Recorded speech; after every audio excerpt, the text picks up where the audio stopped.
can change what it means to people. Specifically, we think that colour should be changed what it means to people. Because today, 99% of your life chances are determined from the moment you're born, to the ethnicity you were born into, and the conflations associated with that ethnicity. We have a radical proposal for you today. I'm going to describe to you a new world in which a literal birth lottery takes place. I will explain that in the first point on the mechanism. The motion say is relatively simple given that. We are going to say we would prefer to live in that world of a new literal birth lottery rather than current world. That is the debate before the House today. So let me describe that first of all. 5 points of the mechanism. First of all, this takes place in a world where sex no longer produces children. Like, something happened in the water supply. We're sure that no longer happens. The only way of creating a child is by taking genetic DNA from a male and female in a non-invasive procedure, and that is put together in an artificial egg. This genetic DNA is gathered all over the world, is taken once during every adult's lifetime, and then can be replicated as much as is required.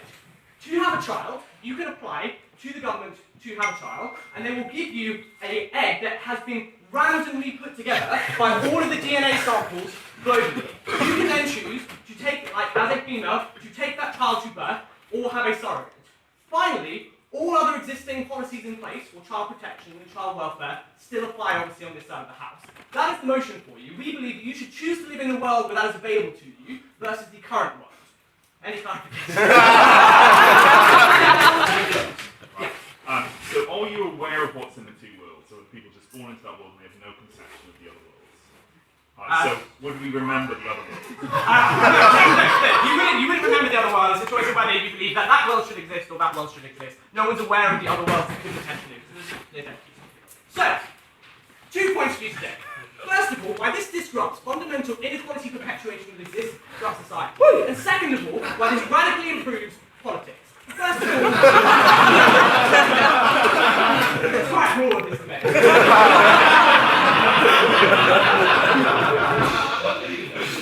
First of all, why does this disrupt fundamental inequality perpetuation? Because let's just talk about what happens in this world. This radically alters what we currently see as the ethnic makeup of society. Why is that? For quite obvious reasons, which is that when a white couple have a baby, they have a white baby in the current world. In our world, that baby could be half one ethnicity, half another. That baby could be black. That baby could be any combination of the ethnicities that exist globally. This will happen not only to you, this will happen to your friends, your family, everyone else in the entire world. There is no guarantee, well that's very much the opposite of a guarantee, there is no knowledge of what ethnicity your child will come out at the moment that you have it for them. So we think that changes all of society. No society has an ethnicity, so to speak, that will change every single generation, every single day, even what the ethnic makeup of that country is. What are the consequences of this? There are many. First of all, we think that right now, one of the biggest problems with racism in general and why this perpetuates is there is a conflation of other social factors along with race. Because often people are racist not solely because they genuinely believe that that ethnicity is inferior, but because they associate other things they believe themselves to know about that race, even though those are often due to social factors and conditions.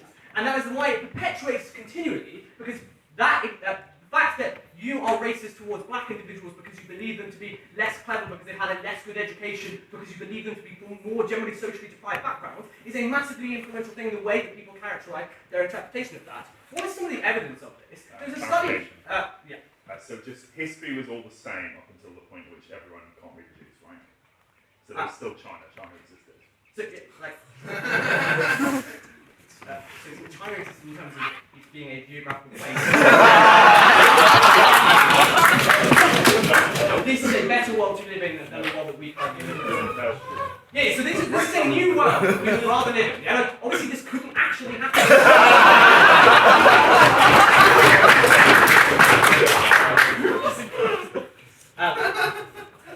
But did history exist? We are saying we would rather live in this new world that exists, basically. That's what we're saying. Okay. So let's talk about why that exists in that social conflation. So an example of this is when we looked at two identical CDs that were sent out to a number of countries, even though those were literally the same thing, and one had a stereotypical black name and one had a stereotypical white name, it was much more likely that the white name received better feedback or asked to come back for an interview. That is because of the implicit biases as well as the explicit racism that takes place when people conflate those two things. So we remove that because you no longer can predict on the basis of someone's given ethnicity what the rest of their social background might be, and you can't infer that either, even though we don't believe people should infer that right now, we believe that happens widespreadly. Second of all, we have a situation where you have a perpetuating system of what you believe. So people believe that like the fact that an astonishing proportion of black males are locked up in America makes people think they are fundamentally more likely to commit those crimes, and you associate that ethnicity with those stats. We think that enhances those subconscious biases over time, and that leads to more things like racist policing, racist judiciary, because you expect that from that given ethnicity, even though most of those things are actually caused by social deprivation. You change that balance entirely, and therefore you can't make as repeatable predictions in that case. Third of all, we say that existing inequality in capital is used to continue to make that worse. So what happens is you have a white family or a white couple having a situation where, because they don't face the same racial barriers, succeed better in jobs, have better opportunities to education in the very first place. What that means is they then have more money to be able to replicate the advantages for their children down the line, and you have a continual process of which you can never alter that makeup because they always get the previous advantage from the previous generation. We see that all of those things lead to a perpetual system of inequality that continues and continues. Second of all, we say, why does this radically improve politics? Because we completely remove ethnic politics on our side of the house. We have a situation where in most African states, many political parties are divided on ethnic lines, and there exists a state where you have constant political volatility because it's in the incentive of one party or another to create fear-mongering, to create those internal enemies for their own benefit in an effort to solidify their own communities. When you have a situation where you don't have a given ethnic makeup that is sustainable and reliable to occur, you can't align yourself on ethnic policies anymore because you don't know that ethnicity is going to keep going.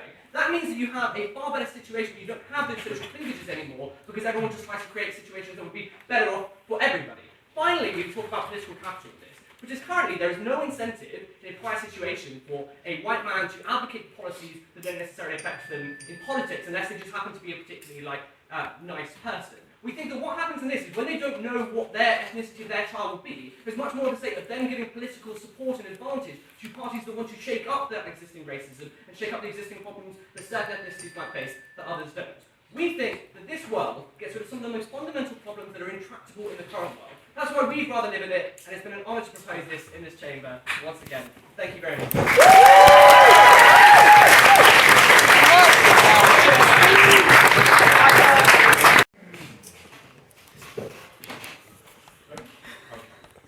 So this is actually still some distance from the worst debate I've had to speak in. Thanks, Sam. This is definitely a bit of a weird thing to deal with. So first I just need to discuss the question and answer why that was important. Then unless these guys are willing to indicate the answer, I'll then need to go down two possible routes.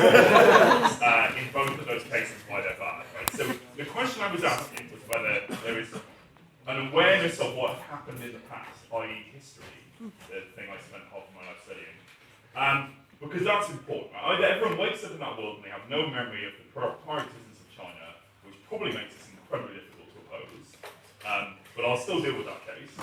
Or everyone is still aware, and it's as if this was happening next week. Next week everyone becomes infertile, then we introduce this policy. Right? Which of those two things is it? Yeah, so history has happened. Right. All these side equations Simon said just happened now. Cool. Right. Okay. Well then this is just a terrible one.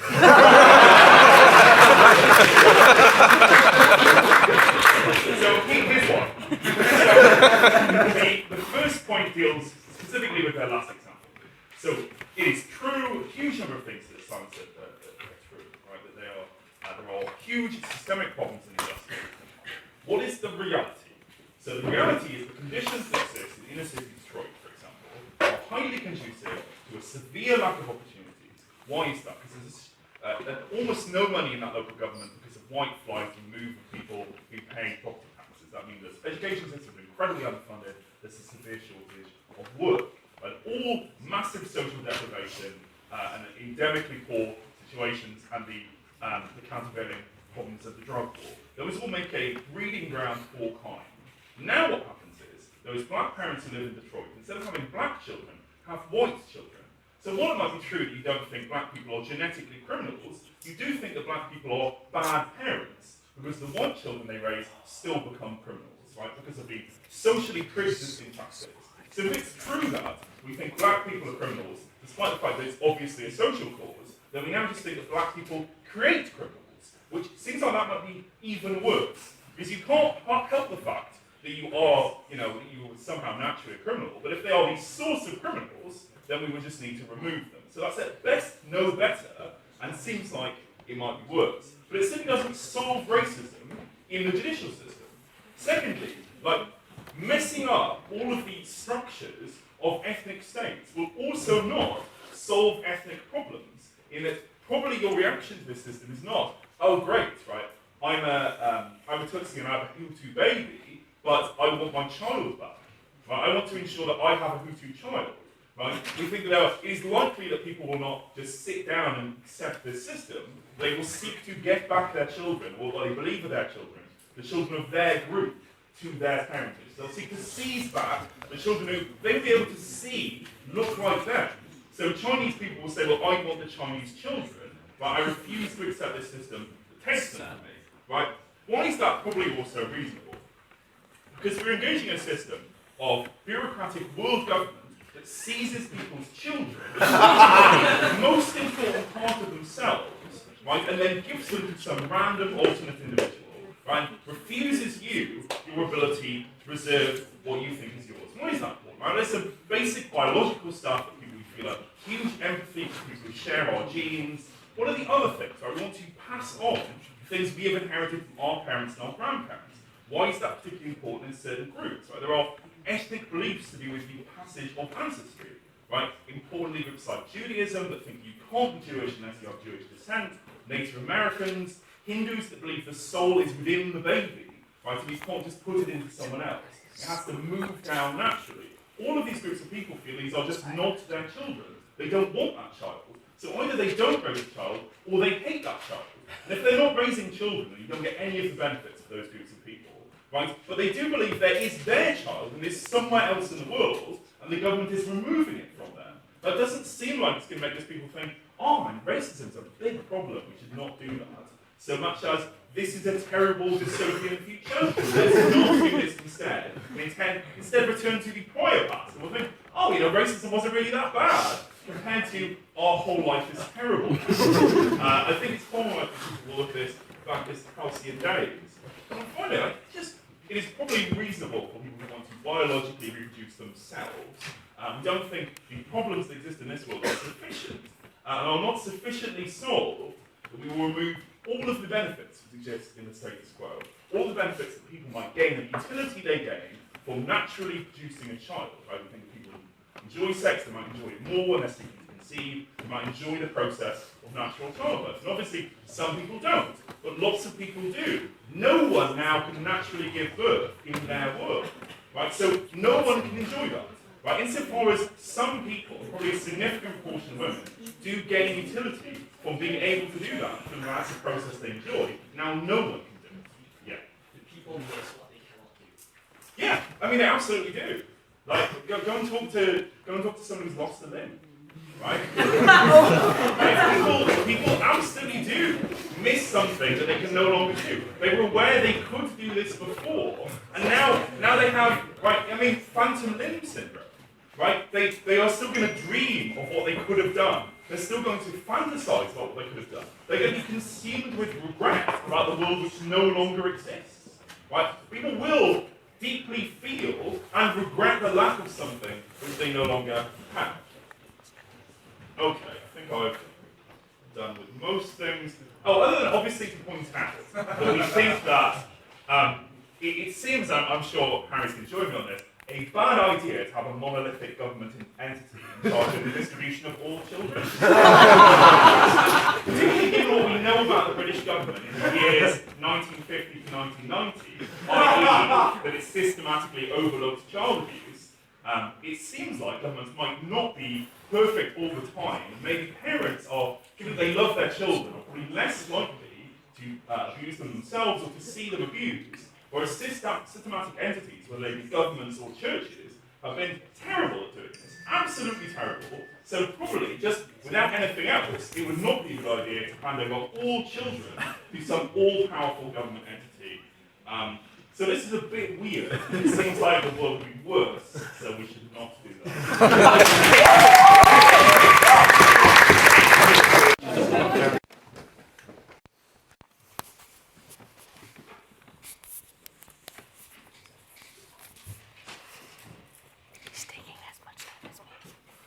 So this is a radically different world which we think would be better than what we have now.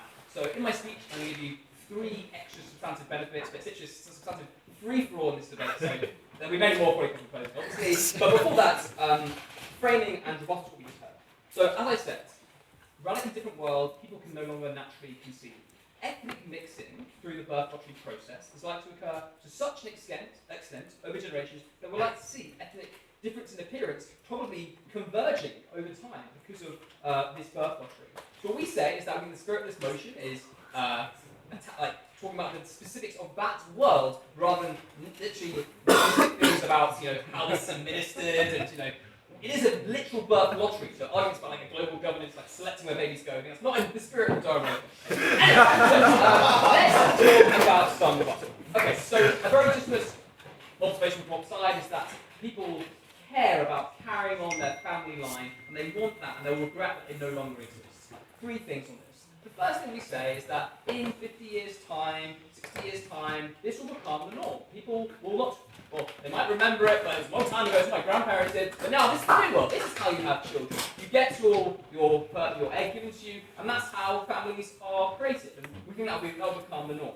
The second thing we say is that it might be true that certain religious individuals or certain spiritual beliefs, they might not like the idea that they don't get their soul going through with their child. We say that's regrettable, but that child exists somewhere else. That sperm, your sperm is somewhere maybe in Sudan or in China. The soul still exists, just not in your home, right? So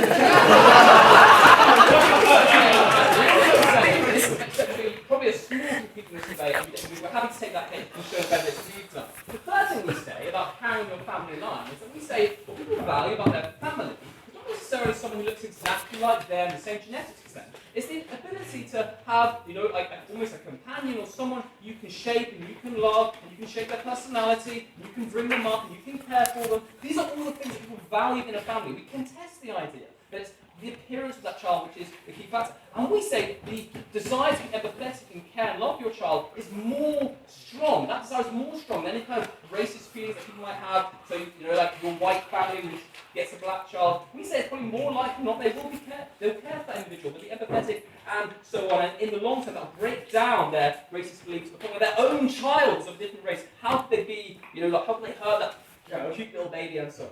I said that in the final report. Anyway, second thing, people want to seize back their children. We've had this in Moscow.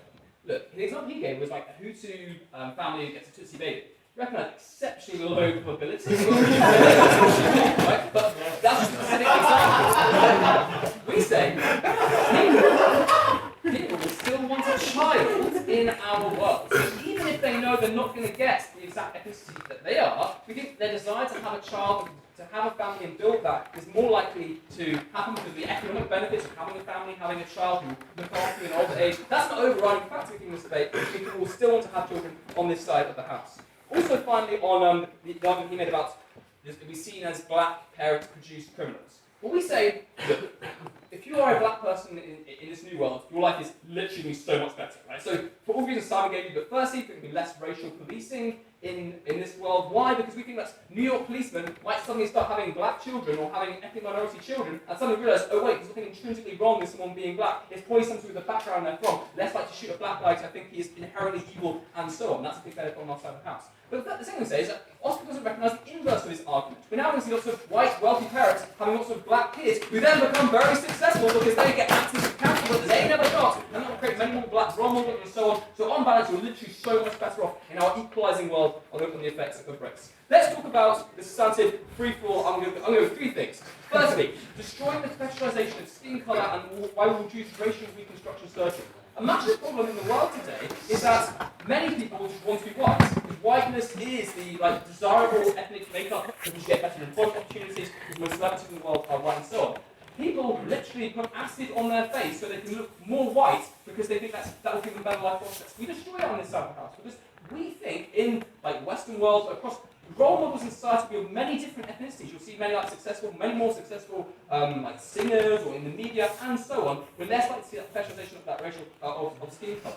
Also, racial reconstruction surgery occurs. Many black individuals want to look white because they know that by doing so, their opportunities decrease. They go through very dangerous surgery to look like that. So often say, well, just ban those practices, but no, you can never get rid of the desire on your side of the house to change your racial appearance. So you always get underground, but those things done underground, and that leads to massive harms and so on. We solve that problem on this side of the house. Second benefit I'm going to talk about, reducing interracial mistrust. This is a really, really big problem in developing countries.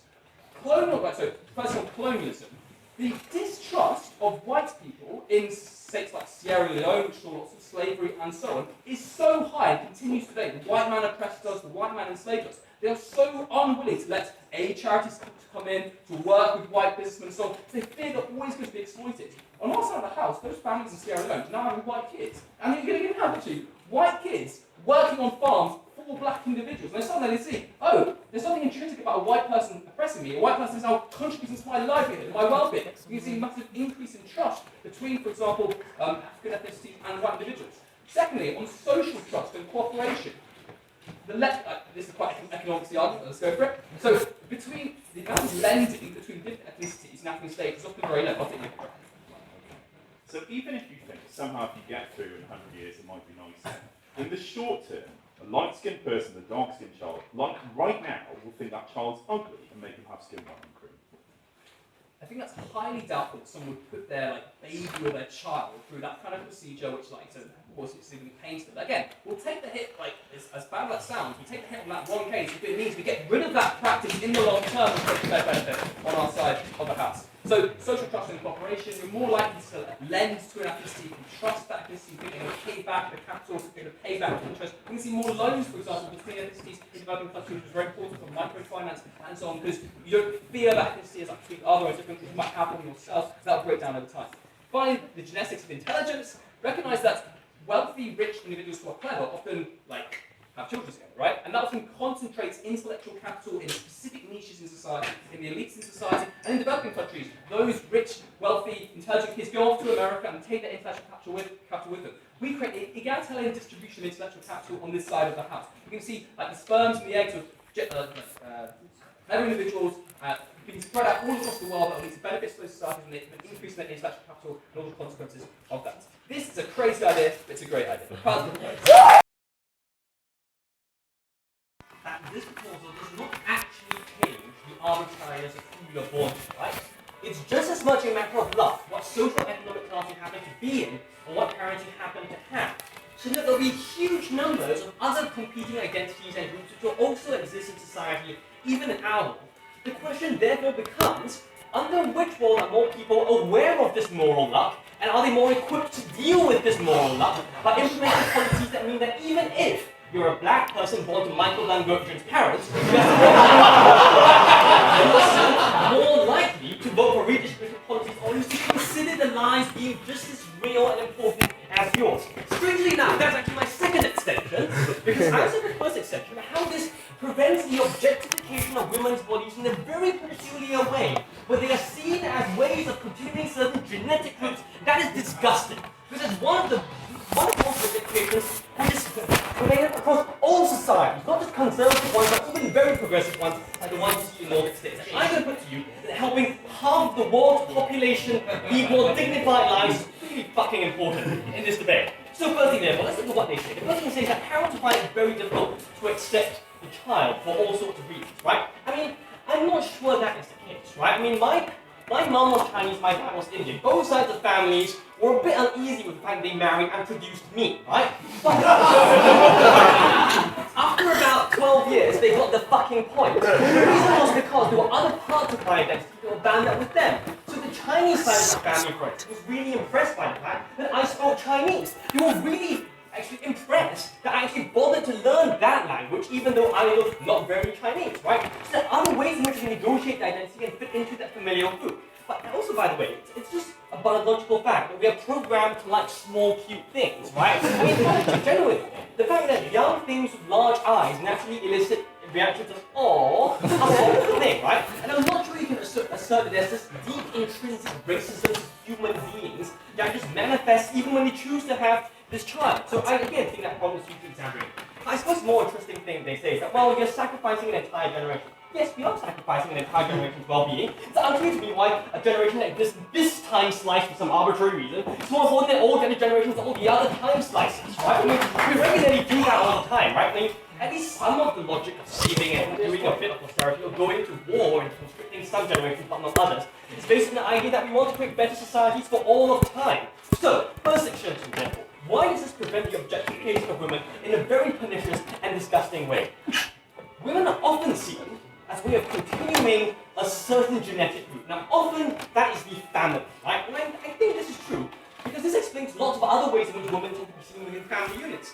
Often, for instance, husbands like to collect women, right? Often they boast about the number of children they have via the women. Often they value the women who are able to have more children. For instance, that's why, maybe marital rape was not a thing, because women are seen as a vessel for the continuation of that group. But more broadly, women are also sometimes seen as the vessels for the continuation of entire ethnic groups, right? That's why sometimes people frown down on intermarrying. That's why, and I know this is an extreme case, but it illustrates a general principle. In genocide, the rape of women from the opposite ethnic group is seen as a way of destroying them, but not only that, insulting them in the worst possible way by saying, now your women are producing our babies, right? So I think this is a very widespread and pernicious thing. Now, note that this only persists, or at least a very large reason why it persists, is because we think the reason why that woman needs to carry that child to term and why she needs to submit to her husband is because it's your specific group here that's being promulgated. That's the key thing that ensures it is you who must take this burden and carry that child to term.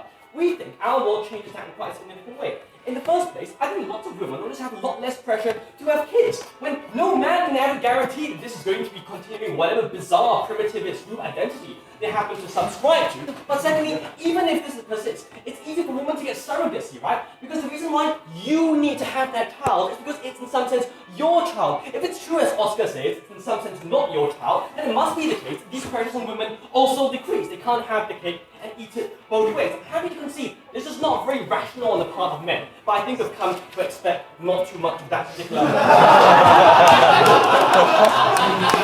And no, this is something that persists all around the world. We think that removing these pressures and stopping women from being pressured into I don't know, being subject to potential slavery for 9 months is probably quite a good idea. I suggest the benefits are fairly fast, right? Even if you don't solve it completely. So, secondly, therefore, why is it that we deal with moral luck in a better way? Because of course, class will still exist, right? There will be some very posh black people who possibly might look down on very poor black or white people, right? The question is, how do you change people's attitudes towards moral luck? I put to you that our policy brings home to people in a way they can actually feel the reality of moral luck and arbitrariness in daily life in a way no other policy can ever do, apart from possibly literally putting your consciousness into someone else for a day, right? Which unfortunately is not the most we're debating, but it's kind of fun. So, even if Michael John is born black, presumably his parents still can pass on the wealth the same way and feel like he deserved it and not feel like yes, exactly. I'm going to point out why that's less likely in our world. The reason is this. As you pointed out, in the transitional period, people will still associate some racial identities with some class identities, right? So when Michael's parents, when rich parents have a black child, they will still confront when that child is born the fact that this could happen to anyone else's child. And this is the kind of child I would usually think of as being born to someone who is poor, who is in some sense inferior to me. At the same time, however, I love this child. I think it's my own. I want it to survive and flourish in a way every parent, at least on some level, wants the child to flourish and survive. And that brings home to these particular groups the fact that there's nothing special about your particular group. There is no special metaphysical specialness that attaches to you and your lived identity. Because you realize at that point, this could have been a child born anywhere else around the world. It could have been born in Sudan. It could have been born in a desperately poor family. But it has been born to me. Now obviously, logically, there's equal luck on both sides, right? That's not my point. My point is you see the luck because of your racialized way of thinking for the first time in your life. It makes you much more likely you will care about people born in these opposite groups. It's much more likely that you're going to look at things like international aid more favorably or even more redistributive policy. So the identities that do persist are not things that are going to trap people as much as they did beforehand. Look, we create a world of professional negotiators moral life. and we think we will think the worst of them. I think these have vast benefits. I'm happy to propose.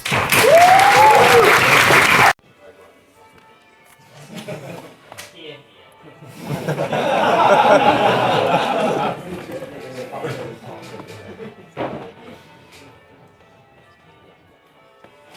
The thing which government bench don't seem willing to acknowledge, but they concede it because we have a long chat about this between Oscar and various members of OG, right, is that structural racism continues to exist the minute this policy is passed. What does this mean? People want to perpetuate themselves. People they see as like them. They place social barriers in place such that other people cannot advance past those particular barriers. They are inherited socially and continue across generations. The difference on your side, and the fundamental thing which defines your opportunity, to be clear, we think, is economic. Why? Because capital is agency in a world that is capitalist. Thus, my having money allows me to do things in ways that other arbitrary characteristics don't.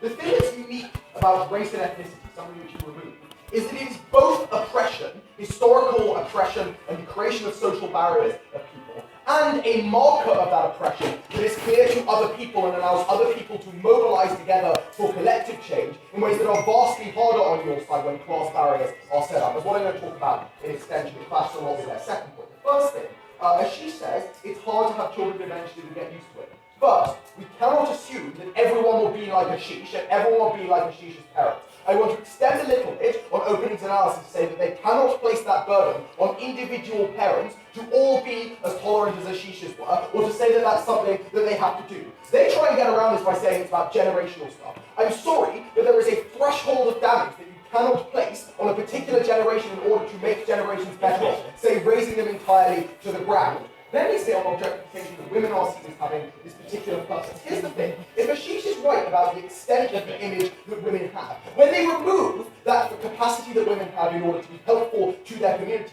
women literally cease to have a positive social role within those communities. He's right to the extent to which it has been internalized in them and the entirety of those communities. It is not therefore clear to us that women are better off, if his characterization is genuinely as strong as he thinks. He says there'll be fewer kids. We just want to point out that we want to have a really grand debate about this thing. This will probably be awful given the declining population where it's already a problem. But finally on his surrogacy point, first, the places where this problem is most pronounced are also those places where people are often too poor to be surrogates, to use surrogacy themselves. So we think the areas in which these are likely to be most problematic are also the areas in which his solution are least likely to apply. But the second thing to say is that it is not at all clear to me that surrogacy makes objectification better. Rather, it makes it commercialized. It turns women into vessels for producing children, rather than at least having some social meaningness. Just because Ashish doesn't like that social meaningness, or because it's artificially constructed, doesn't make it bad at the point where a community sees it as meaningful to them and to individuals, and they get freedom and agency out of it. Let's talk about mobilizing the change. Let's be clear. Both sides face discriminatory factors. On their side, class, not race, becomes the market, economic potential. What's the thing about hard evidence? So Oscar talks to us a bit, which is interesting, about parents in Detroit. The thing is, right, it is empirically true that if a white family adopts an African-American child, that child will be worse, comparatively, because we socialize racism that existed for generations, than a white child who has been born to that family, or has been adopted by that family. Here's the thing, therefore. If a cultural elite has a child from a minority family, that child will do worse. I.e., if they have two children they compare across their street, right, they can see there is one black child and one white child in their family, and statistically the black child is likely to do worse, so they can compare with people near them. Equally, when minority parents have white kids, those kids will do in proportion better than the other kids that they have who are of the same ethnicity as them. The difficulty there is that the narrative becomes one about certain people being worse despite the background they come from, because of factors inherent to them. That means you have continued racism, but also lowered expectations of people because of how they look, where families think that because a certain child is born looking a certain way, there are diminished potentials that exist within their life regardless of how they bring them up. That is likely to be internalized by parents, but also internalized by parents when they're teaching their children, which gives the children stunted expectations in the first place. Let's talk now in terms of mobilising change before we get on to the really meaty stuff about political scaremongering. First, open Okay, right now we have issues of class and race. In our side of the house, you only have issues of class, which are obviously more solvable by economic development. You have issues of race, they are constantly intractable because you can't change that unless you use our policy. That's more clear to me that issues of class can be more easily solved than issues of race. At the point when there's no history of class domination, it's easy to point to the history of a particular economic group being scapegoated, or the easiness of people being able to unite together because they look the same, and that is an easy barrier to overcome. More on that in a second. Let's talk briefly about scaremongering. Note, first, that racist groups, to the extent that they still exist, could continue to use empirical evidence about the fact that, say, a black child adopted by a white family does worse in order to undermine expectations, whatever happens to individual family dynamics. Also, right, that in terms of their idea that it's less easy to scaremonger because you can't see people, I don't think that's true. Rather, I think it's easy to scaremonger when you can't see class, and so the danger you perceive of people who are not like you as an invisible one. It justifies significantly more interventionist measures at the point when it's not easy to point out markers that identify people. On collective heat, this is the more interesting thing. Race makes it easy for people to link oppression to an actual marker with a history that exists. I.e., if you look at the history of African Americans, you can see the socialized oppression that they have had to face over the course of centuries. You can trace that oppression back and understand how it links to the plight that people have today.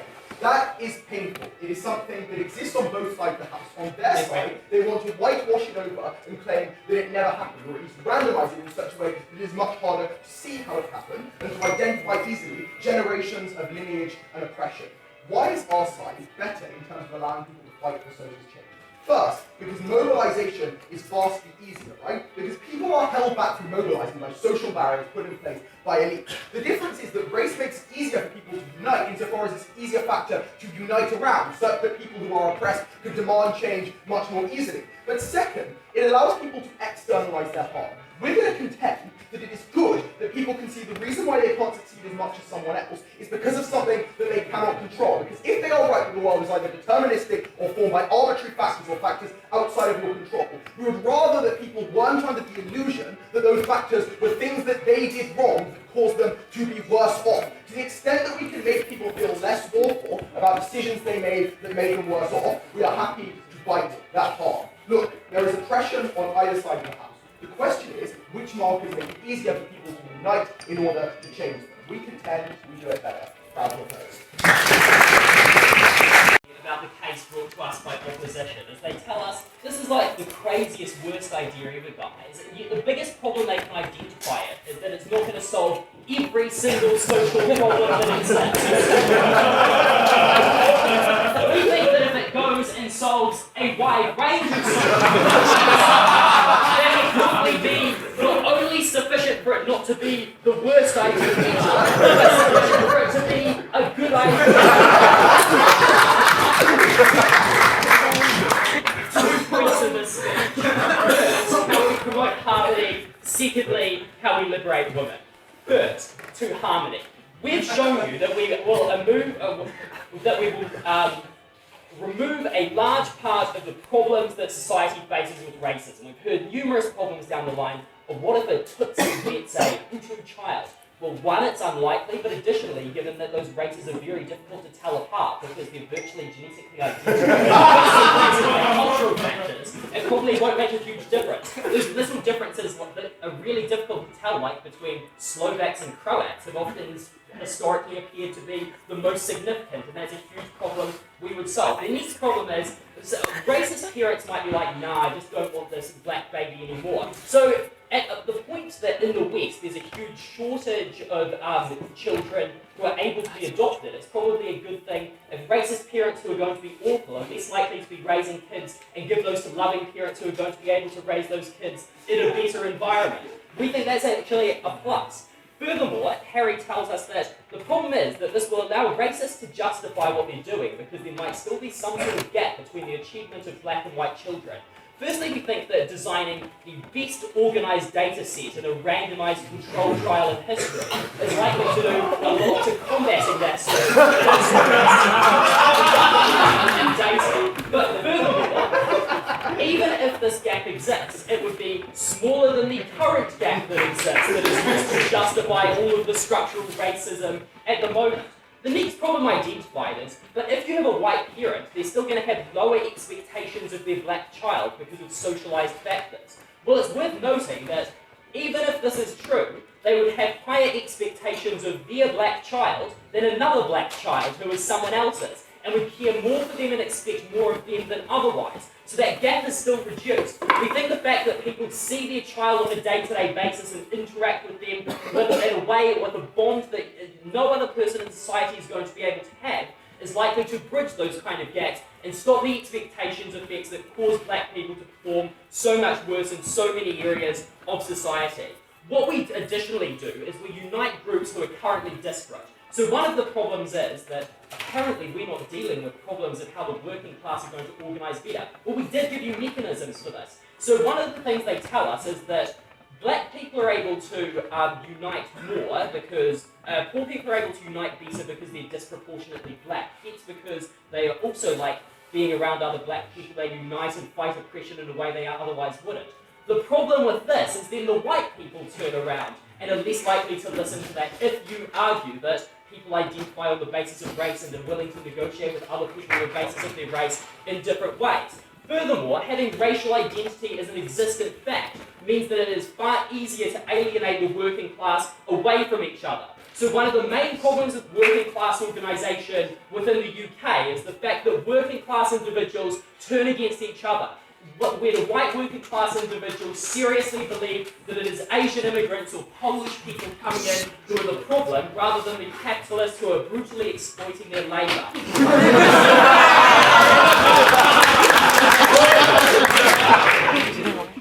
What we do is allow people to unite on the basis of things which actually have a real difference in their lives, that affect their position in society, rather than just randomised characteristics that are passed on over time. Next thing we hear is, no, but it's really, really bad to screw over one generation. That's just really unfair.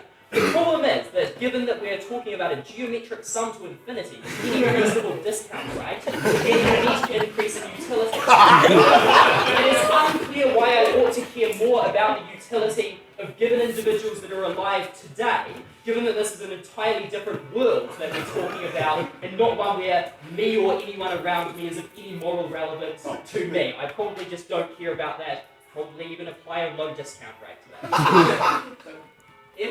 So if as you said, the most vicious racial antagonisms between different races are actually biologically fairly indistinct, and yet they are still trapped by who your parents are and generationally, how is that going to change at all in this way? I mean, it doesn't solve every problem, as I've said. Like, I was just mocking your hooty tips. Let's look at how this helps women now. One of the problems is that women are expected to be the provider of a lineage that propagates throughout. And that lineage is only relevant for that particular biological individual at the point that it is the same biological child of that particular parent. So a family only has a specific obligation, a woman in a family only has a specific obligation to bear that particular child at the point that that child might be of particular moral relevance to them. What we might see is more adoption. What we might see is more highly successful women who can't afford to postpone their careers using options like surrogacy. Things which will help women in the long term by getting women into high-powered positions they otherwise wouldn't be able to inhabit, that would allow them positions that they would otherwise be locked out of. That is hugely important to creating role models and breaking the barriers that otherwise exist and stop women being able to succeed in all sorts of areas. The response to this was quite bizarre. We heard that, well, if you can't use women to propagate your own particular line as a male, then what value are you going to see in women? That was pretty bleak, Harry. I'm telling Naomi, by the way. What we do is we allow people to recognise value in women in all of the other areas we already do, but we remove the one that is most harmful, most pernicious, and allows the largest exploitation of women. This might seem a crazy idea, but it's actually a bloody good one. I'm very proud to present this. The fundamental problem is easy.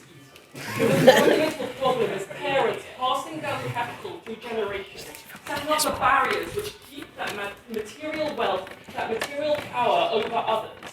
That is what perpetuates things. As THS said, people aren't inherently racist.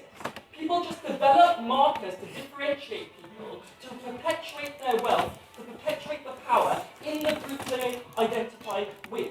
What we say is that a marker which is inherited and clear, i.e. a visual marker which can trace you back to that original link, is the best way in any democracy we're going to mobilize to fight against these structural forces. It's the best way we're eventually going to be able to shut down places like Eton and stop the horrific inequality we see in democratic societies across the world. First, I'm going to look at the best way to undermine the structures of capital which make people's lives so much worse. Two, I'm going to spend a bit more time rebutting the women's liberation argument, which is more than Harry thinks women are just there to help with their children. So, where do we see this debate happen? We say in ultra, like dictatorial societies or whatever, where one group has power, whether it be, incidentally, ethnic, religious, or even just class. Interestingly, the Hutu-Tutsi divide, that was literally a class divide until the Belgians imposed identity cards, where the Tutsis were the bigger landowners. But anyway, so we see the means, like we say these societies are probably not going to do very well, they've got like structural power. We say the way that we see things improving in places of economic inequality are places like democracies, where people can advocate, where groups can mobilize, they can try and gain support from other people through articulating them. And our case was entirely about the best way to get that democratic mobilization, to get the redistribution, to get the affirmative action policies, which will help you break the structures of capital. So, what did Harry say? He said the fundamental way people pass on power, because capital is power, capital is what you can do, it's the education you can access, it's the clubs you can get into, so you can talk to other people, it's the universities you can access in many places, like America. He said that is passed through generations, given that we accept that families are probably going to exist on both sides of the house. And often it's aligned with arbitrary identities, whether they be body identities or whether they be other things, like men having capital over women and therefore fathers giving most of their wealth to sons in inheritances, or whether it be like LGBT discrimination. Now, how do we say we fight this? We say we need a way when the people who have dominant amounts of capital, who have political power in society, these are the vital people who always come out to vote. It's about changing their minds. And Harry's case was precisely about what is the best way to change the minds about people in power. Because he said this debate is precisely, redistribution is about one fundamental debate. It is about the debate between, is your different situation your fault, or is it not your fault? He said the key argument of the economic right is to ascribe social inequality to factors which people can control, because sadly, like in the first year philosophy, like all this determinism, doesn't work with the general public.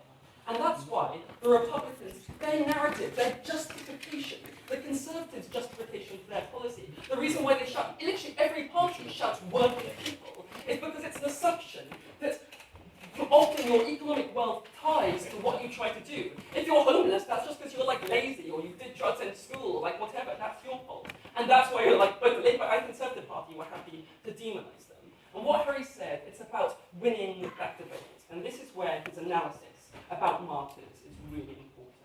Because he said, uniquely, Ashish's case is about why people see race as the most arbitrary thing already. And this will remind people how things are arbitrary. Precisely, race is the unique marker which is seen as arbitrary, as opposed to wealth, as opposed to gender, and so on. Why? Because when it's passed down, you can say, if you see an African American, you can say it's very, very highly probable that you are the descendants of slaves. You're the descendants of people my ancestors took over here on a boat, half of them died, we then locked you up, we kept you as property, and then we set you free with no reparations, no help. I know that's your ancestor. That's why race has been the biggest mobilizing force for the left wing in the US. That's why civil rights began with race in the United States and achieved its greatest strength, because they can trace back. And people cannot deny, most people with race. That's why we see in the US affirmative action policies being driven by race first and then being expanded to other things. That's why we see a black caucus, but not a women's caucus, or a working class caucus. It also leads to mobilization, because you can say, I know everyone else here has this shared problem. We can work together, because you're able to clearly trace something that isn't your fault. What is the case with everyone else? It is not, because fundamentally, the way these things do pass through is through like bad education, through whatever. And the actual mechanism of transmission is these things which can be called free will. But this is the one get-out clause. I'm going to explain why that's so impactful after. We told you for the first time we give an incentive for rich white men to vote for politicians to combat inequality among races. Given the social deprivation is currently correlated with ethnicity in a large number of places, why do we not also combat that too as an outcome of our policy? But they don't, because they now think that inequality, they think that they are rich because they were great, not because they are white. That is the problem. What is the impact of all these mechanisms? One, you get ethnic political parties, which are often redistributed in and of themselves, and therefore use their power to help other people. Therefore, we see the Black Caucus advocating left-wing policies in general, which help all economically disadvantaged people. We see Obama passing healthcare because lots of African Americans can't afford it, which helps all the poor. Two, we see policies like alternative action, which were originally based on race lines, being passed over. THS goes, his introduction, okay, so fine, we don't help all the other classes. The point is, class intersects with race. So all these poor communities, black communities in Detroit, still exist. The class problem still exists on the same scale. That is the fundamental problem. And when you don't tackle it, the level of problems in the long term, even to essential infinity, still exists. Ashish finally tries to say this idea that you're going to see arbitrariness. This works most effectively cross borders, right? He says, when you see, so first of all, you don't know where that child came from ethnically. But then he says, most dramatically, where we can see a huge difference in how this child performs cross borders, we say often the problem is nationalism. T. Sims talked about working class competition. In fact, the problem with working class competition that he talked about is nationalist. We saw this in the US too. Irish immigrants were discriminated against. Italian immigrants were discriminated against because they were coming over and stealing jobs. It just happens to be Hispanic and different colored people now. Okay. So fundamentally, we said the way we challenge these structures is through pointing out the arbitrariness and empowering these movements to change the minds of the people with capital to enact change. Harry gave good responses for the rest of the stuff. Very proud.